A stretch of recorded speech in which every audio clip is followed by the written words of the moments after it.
മാനിപ്പാനി വേദനിപ്പിച്ചാൽ മാത്രമല്ല ശിക്ഷ ലഭിക്കുന്നത്, വിവാഹം കഴിച്ച പെണ്ണിനോട് അനാദരവും ആ തോന്നിവാസവും വൃത്തികേടും ഇകഴ്ത്തലും ചെയ്തിട്ടുണ്ടോ അല്ലാഹു വെറുതെ വിടുമെന്നൊരാളും കരുതേണ്ടതില്ല.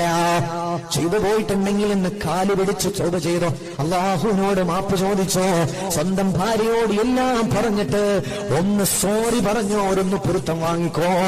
ഭാര്യ എന്ന് പറഞ്ഞാൽ നമുക്ക് തോന്നിയാസം ചെയ്യാനുള്ളതല്ല, നമുക്ക് അലക്കി തരാനുള്ള യന്ത്രം മാത്രമല്ല, നമുക്ക് തോന്നുമ്പോ പ്രസവിച്ചിട്ട് തരാനുള്ള, നമുക്ക് ചവിട്ടി മെതിക്കാനുള്ള, എല്ലാവർക്കും ഒന്ന് കൊട്ടാനുള്ള ചെണ്ടയല്ല.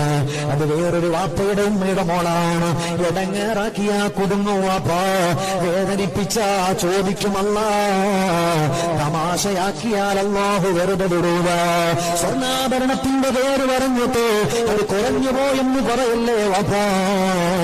ഇങ്ങനെ ഓരോരോ കാര്യം പറഞ്ഞിട്ട് എത്ര വീടുകളാ നരകമാകുന്നത്, എത്ര വീടുകളാ നരകമാകുന്നത്. വാപ്പാ സുബഹിന്റെ മുന്നേ പള്ളിയിലേക്ക് ഓടുന്നയാളോ, എല്ലാ നന്മകളും ചെയ്യുന്നയാളോ, എന്നാ ഭാര്യനോടെപ്പോഴും പിണക്കമാണ്, ഭാര്യനോടെപ്പോഴും മോശമാണ്, കെട്ടിയോടെപ്പോഴും ഇടങ്ങേറി പിടിച്ച പെരുമാറ്റം.